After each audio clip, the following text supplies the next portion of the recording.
ಅಭಿಮಾನಿ ದೇವರುಗಳಿಗೆ ಎಂದು ರಾಜ್ಕುಮಾರ ಹೇಳ್ತಾ ಇದ್ರು.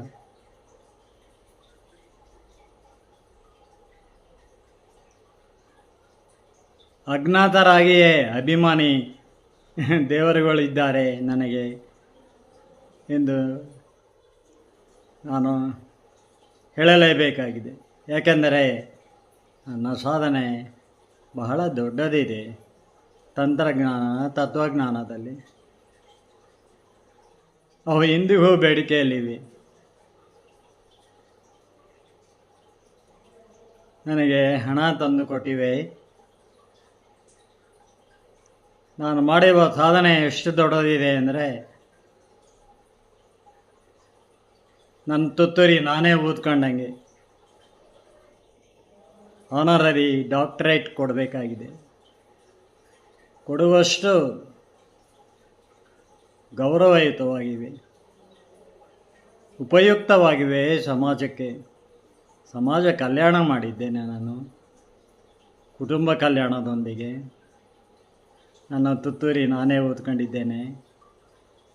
ಕ್ಷಮಿಸಿ, ಹೇಳದೆ ವಿಧಿ ಇಲ್ಲ. ಈಗ ಪಾಂಡವರು ದ್ಯೂತದಲ್ಲಿ ಸೋತು ಕಾಡಿಗೆ ಹೋದವರು ಕಾಮ್ಯಕವನದಲ್ಲಿ ಇದ್ದಾರೆ. ಅವರನ್ನು ಹಿಂಬಾಲಿಸಿದ ಜನರಿಂದ ಅದೊಂದು ಪುಟ್ಟ ಗ್ರಾಮವಾಗಿದೆ ಎಂಬ ಸುದ್ದಿ ತಿಳಿದ ಕೃಷ್ಣನು ಅವರನ್ನು ನೋಡಲು ಬಂದಿದ್ದಾನೆ. ಅವನೊಂದಿಗೆ ಭೋಜ, ವೃಷ್ಣಿ, ಅಂಧಕ, ಕಕೇಯ ವಂಶಜ ರಾಜರು, ಪಾಂಡವರ ಪಾಂಚಾಲ ನೆಂಟರೆಲ್ಲ ಬಂದಿದ್ದಾರೆ. ಧರ್ಮರಾಜ, ನಿನ್ನನ್ನು ದುರ್ಯೋಧನನು ಜೂಜಿನಲ್ಲಿ ಕುತಂತ್ರಿ ಶಕುನಿಯಿಂದ ಮೋಸದ ದಾಳ ಹಾಕಿಸಿ ಸೋಲಿಸಿದನೆಂದೇ.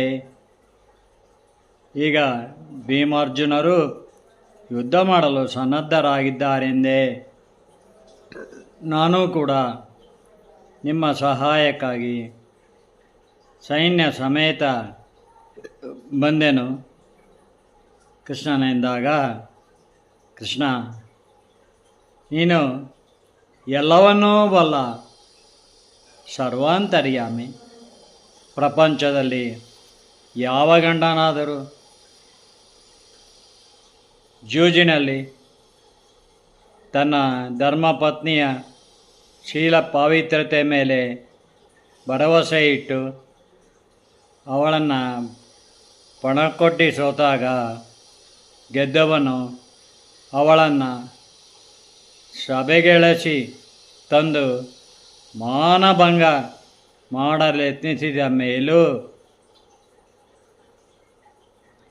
ಮತ್ತೆ ಅವರಾಗಲಿ ಯಾರೇ ಆಗಲಿ ಜೂಜಿಗೆ ಕರೆದರೆ ಯಾವ ಮುಖವಿಟ್ಟುಕೊಂಡು ಹೋಗುತ್ತಾನೆ ಹೇಳು? ದೊಡ್ಡಪ್ಪ ಧೃತರಾಷ್ಟ್ರನೇ ದ್ಯೂತಕ್ಕೆ ಮತ್ತೆ ಕರೆ ಕಳುಹಿಸಿದಾಗ,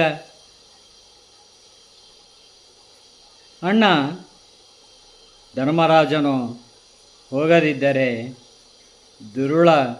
ದುರ್ಯೋಧನನು ಹಾಗೆ ಸಾಧಿಸದೆ ಸುಮ್ಮನಿರುತ್ತಿದ್ದಾನೆ ಎಂದು ಸೋಲುವುದು ಗೊತ್ತಿದ್ದು ಹೋಗಿ ಸೋತನು ಎಂದೇ ಅರ್ಜುನನು ಹೇಳುತ್ತಿದ್ದಂತೆ ಭೀಮಸೇನನು, ಕೃಷ್ಣ, ನಾವು ಸೋತು ಬಂದೆವು. ಕಾಡು ನಾಡಿನಲ್ಲಿ 13 ವರ್ಷಗಳೇ ದೂರ ಇದ್ದರೂ ದುರ್ಯೋಧನನಿಗೆ ಪ್ರೀತಿ ವಿಶ್ವಾಸದ ಅರಿವು ಆಗುವುದುಂಟೆ? ಸರ್ವಾಧಿಕಾರಿ ಎಂದೇ ಮೆರೆಯುತ್ತಿದ್ದಾನೆ. ಅವನ ಚಿಕ್ಕಪ್ಪ ಪಾಂಡುವಿನ ಮಕ್ಕಳೇ ನಾವಲ್ಲವೆಂಬ ಸಂಶಯ ಗಡಂಭೂತದಂತೆ ಹೊಕ್ಕಿದೆ ಅವನಿಗೆ. ಯಾದವ ಪಾಂಚಾಲರ ಬಾಂಧವ್ಯ ಬೇಕಿಲ್ಲ ಅವನಿಗೆ. ಕೃಷ್ಣ, ಈಗಲೇ ನಾವು ಅವನ ಮೇಲೆ ಯುದ್ಧ ಮಾಡಬಾರದೇಕೆ? ಭೀಮಸೇನನೆಂದಾಗ ಧರ್ಮರಾಜನು ಹೇಳುತ್ತಾನೆ, ಕೃಷ್ಣ ಧರ್ಮನಿರತನಾದ ಧರ್ಮರಾಜನು ಅನುಸರಿಸುವ ಅವನ ತಮ್ಮಂದಿರು ಒಂದು ತುಂಡು ಭೂಮಿಗಾಗಿ ತಾವೇ ಹಿಂಸೆಯ ಹಾದಿ ಹಿಡಿದರು. ಭೀಕರ ಯುದ್ಧ ಮಾಡಿದರೆಂದು ದೇಶವೇ ಉಸಿರುಗರಿಯುತ್ತದೆ ಅಲ್ಲವೇ? ಕೋಟ್ಯಾಂತರ ಸಾವುಗಳು, ವಿಧವೆಯರ ಮಕ್ಕಳ ನೋವು, ನರಳಿಕೆಗಳು ಬೇಡವೆಂದೇ ನಾವು ಜೂಜಿಗೆ ಹೋಗಿ ನಾನು ಜೂಜಿಗೆ ಹೋದೆ, ತಮ್ಮಂದಿರೊಂದಿಗೆ ಸೋತೆ, ಕಾಡಿಗೆ ಬಂದೆನು ಕೃಷ್ಣ, ಧರ್ಮರಾಜ ಹೇಳಿದ್ದಾನೆ.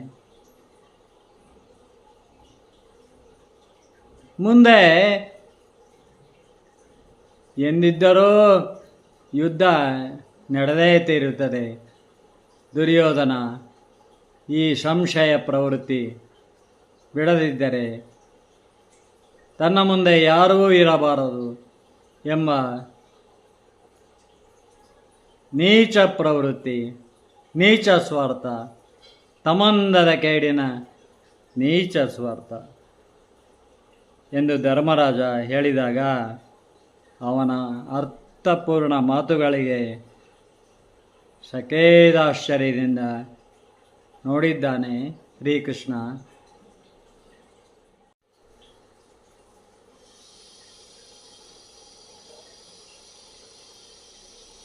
ನಂತರ ಕೃಷ್ಣನು ದ್ರೌಪದಿಯನ್ನು ನೋಡಲು ಕಾತರಿಸಿದ್ದಾನೆ.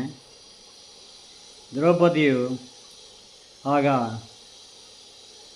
ಕೃಷ್ಣ ನೋಡಲು ಬಂದೆಯ ಎನ್ನುತ್ತಾ ಹೊರಗೆ ಧಾವಿಸಿ ಬಂದಿದ್ದಾಳೆ.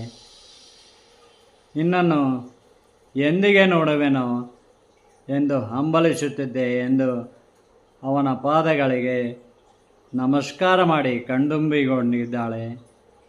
ಕೃಷ್ಣ ಅವಳ ಭುಜವನ್ನೆತ್ತಿ ನಿಲ್ಲಿಸಿ ಹಣೆಯನ್ನು ಆಪ್ಯಾಯಮಾನವ ಆಗ್ರಹಣಿಸಿ ಉತ್ತರೀಯದಿಂದ ಆಕೆಯ ಕಮ್ಮನೆ ಒರೆಸಿದ್ದಾನೆ. ದ್ರೌಪದಿ ಬಿಕ್ಕಳಿಸುತ್ತಾಳೆ, ಹೇಳುತ್ತಾಳೆ, ಕೃಷ್ಣ, ನಾನು ಧೃತರಾಷ್ಟ್ರನಿಗೂ ಸೊಸೆಯೇ, ದುರ್ಯೋಧನ ದುಶ್ಯಾಸನರಿಗೂ ಅತ್ತಿಗೆ ತಾನೆ. ನಮ್ಮ ಧರ್ಮರಾಯರು ಜೂಜಿನಲ್ಲಿ ನನ್ನನ್ನು ಸೋತರೆಂದು ನನ್ನನ್ನು ತುಂಬಿದ ಸಭೆಗೆಳೆದು ಮಾನಭಂಗ ಮಾಡಲೆತ್ನಿಸಿದ ದುರ್ಯೋಧನ ಪಿತಾಮಹ ಭೀಷ್ಮರು ದ್ರೋಣರಾದಿಯಾಗಿ ಆ ಸಭೆಯಲ್ಲಿ ಗುರು ಹಿರಿಯರಿಗೆ, ರಾಜ ಮಹಾರಾಜರಿಗೆ ಈ ದೀನಳ ಮೊರೆ ಕೇಳಿಸಲಿಲ್ಲ ಕೃಷ್ಣ. ನನ್ನ ಪಂಚಪಂಥಿಗಳು ಸೋತ ಕರ್ಮಕ್ಕೆ ಧರ್ಮ ನಿರತರಾಗಿ ತಲೆ ತಗ್ಗಿಸಿ ಕುಳಿತಿದ್ದರು. ಯಾಕೆಂದರೆ ಕೃಷ್ಣ ಅವರನ್ನು ಕೂಡ ಮಣಕೊಡ್ಡಿ ನಮ್ಮ ಧರ್ಮರಾಯರು ಸೋತಿದ್ದರು. ಅವರು ಕೂಡ ದಯನೇಸಿ ನೋಟ ಬೀರುತ್ತಾ ಕುಳಿತಿದ್ದರು. ದುರ್ಯೋಧನನು, ನಾನು 5 ಗಂಡಂದಿರ ಹೆಂಡತಿ ಗಾರತಿಯಲ್ಲವೆಂದೇ ಹೇಯವಾಗಿ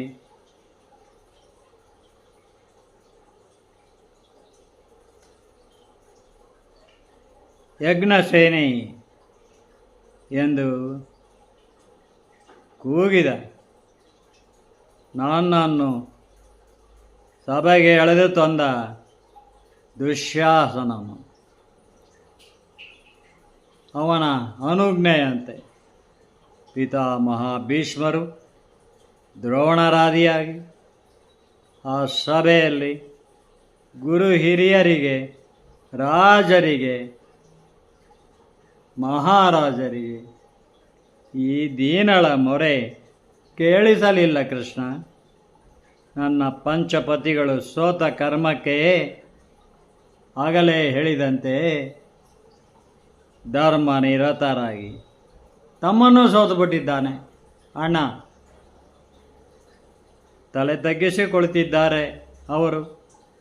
ದುರ್ಯೋಧನನು ನಾನು 5 ಗಂಡಂದಿರ ಗರತಿಯಲ್ಲವೆಂದೇ ಯಜ್ಞಸೇನಿ ಎಂದು ಅರಸುತ್ತಲೇ ಇದ್ದಾನೆ. ದುಶ್ಯಾಸನನಿಂದ ನನ್ನನ್ನು ಸಭೆಗೆಳೆಸಿ ನನ್ನ ಸೀರೆ ಸೆಳೆಯಲು ಯತ್ನಿಸುತ್ತಿದ್ದಂತೆ ನಾನು ಪ್ರತಿಜ್ಞೆ ಮಾಡಿದೆ.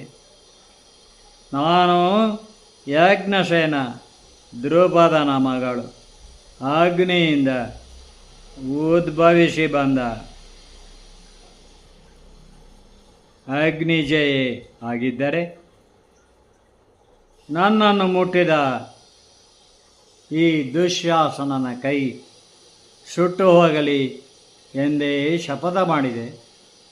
ಅವನು ಅಲ್ಲಿಯವರೆಗೂ ನನ್ನ ಕೂದಲು ಹಿಡಿದು ಎಳೆದುಕೊಂಡು ಸಭೆಗೆ ತಂದಿದ್ದ. ನನ್ನ ಮೈ ಮುಟ್ಟಿರಲಿಲ್ಲ ಕೃಷ್ಣ.